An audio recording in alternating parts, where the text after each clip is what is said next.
All right, let's get right into it. Welcome to The Explainer. Today, we're taking a deep cinematic dive into what is easily one of the sports world's most shocking true crime stories. We're talking about a massive scandal that completely rocked the foundation of a nation's favorite pastime, tore apart local communities, destroyed legendary reputations, and left scars that honestly have literally never healed.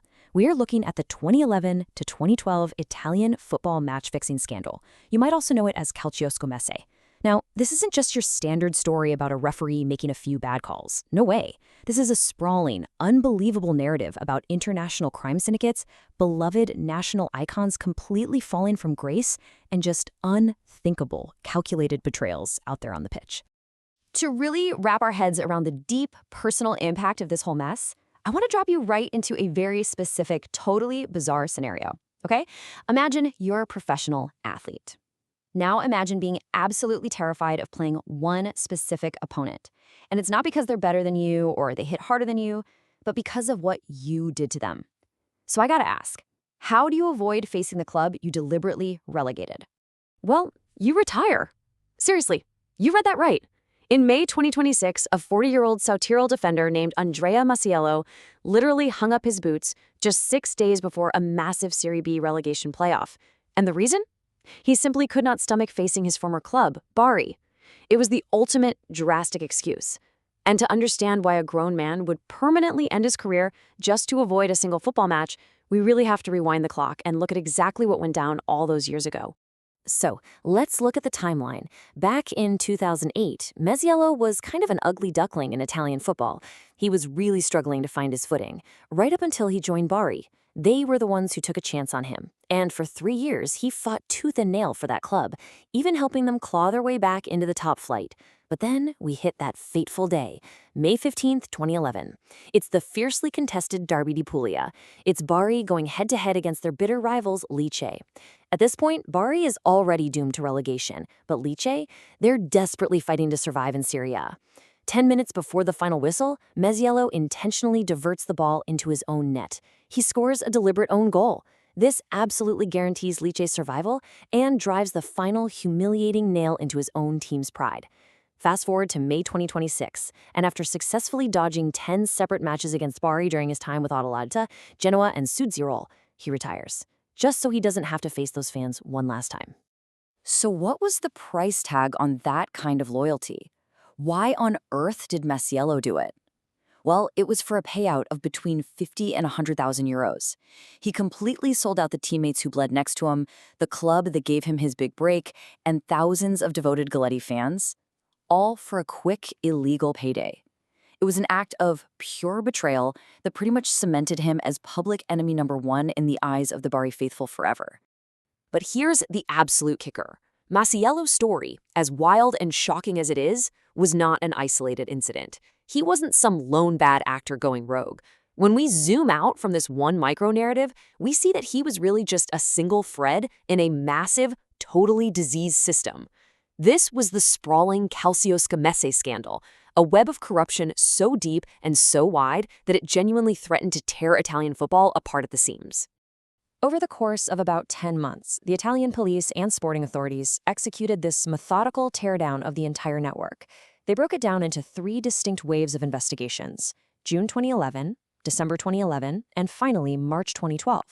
With every single wave, they peeled back another rotten layer of the conspiracy, revealing just incredibly shocking levels of fraud across multiple leagues, all the way from Serie B right up to the very top tier, Serie A. Which brings us to Wave 1, the Cremonese denunciation. So the very first police action back in June 2011, it didn't actually start with some glamorous, high-profile raid. It started because of internal suspicions from a lower league club called Cremonese. And guys, the accusations here were absolutely jaw-dropping. We are not just talking about players casually underperforming or missing a tackle on purpose. The goalkeeper for Cremonese, Marco Poloni, was actually accused of literally drugging his own teammates to guarantee a match was fixed. I mean, can you even imagine the complete lack of morality it takes to slip sedatives to the guys you share a locker room with? It's insane. Beyond that, investigators found schemes where they were paying opponents to ensure they lost by more than 3 goals, and players were actively working as bookies to collect illegal bets for the entire organization. And if you're thinking, okay, well, this is just a gritty lower league problem, you'd be totally wrong. This corruption had ensnared absolute national icons. You had Giuseppe Signori, a former Italian international and Serie A top scorer, getting placed under house arrest. You had Cristiano Doni, the beloved captain of Atalanta, suspected of being a core member of the criminal organization, and of course Marco Paoloni, who was deemed a central figure in organizing the fixes. The rot didn't stop at the bottom. It had reached the absolute highest echelons of the sport. With all of these famous, wealthy players acting as pawns on the board, it obviously begs a huge question. Who was actually pulling the strings? Who had the massive resources required to bribe entire professional teams and completely manipulate the outcomes of dozens of matches all across Italy? That question leads us straight into the second wave of the investigation in December 2011. You see, the House of Cards didn't start tumbling because someone grew a conscience and confessed. It tumbled because of hard, cold data. Abnormal betting flows were detected. Specifically, there was an Austrian bookmaker called SKS 365, and they started noticing these massive, completely irregular gambling patterns on very specific Italian games. So, they generated reports and flagged them directly to the authorities. The math simply didn't lie. The fix was in, and the sheer, staggering volume of money moving around gave the investigators the exact paper trail they needed. And where did that paper trail lead? Well, straight into the arms of a massive global syndicate. The corruption of Italy's favorite sport wasn't just a local job. It was being directed from halfway across the world. The police uncovered this highly complex system involving criminal figures operating all the way out in Singapore. They were being coordinated by Eastern European organizers, who then used Italian intermediaries, which were very often the players themselves, to actually execute the fixes on the pitch. It was literally a multinational corporate enterprise dedicated entirely to sporting fraud. That leads us into Wave 3, the heavy toll. By March 2012, this third wave was in full swing, driven by some really intense interrogations from the authorities in Bari and Cremona. The sheer volume of evidence they had gathered was just overwhelming. It was time for the Italian Football Federation, the FIGC, to finally bring the hammer down. And let me tell you, the sporting punishments that followed were unprecedented in their severity. They didn't just slap a few wrists and look the other way. While some clubs faced severe point deductions and massive financial fines, others faced the absolute ultimate sporting death penalty, forced relegations to lower divisions. And for the individuals involved, careers evaporated overnight. We're talking multi-year and lifetime bans from all football activities. The consequences were devastating.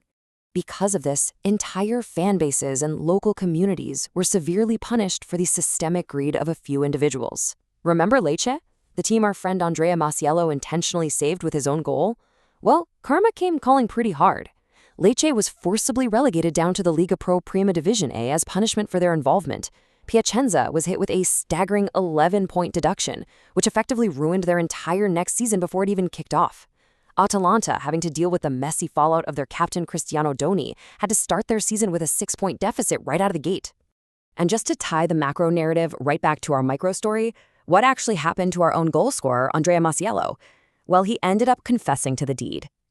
The legal system handed him a 22-month suspended prison sentence, and the sporting authorities banned him from football for 26 months. But as we talked about earlier, while those formal legal sanctions eventually expired, the social and psychological punishment, the absolute inability to ever show his face to the Bari fans again, that lasted until the very, very end of his career.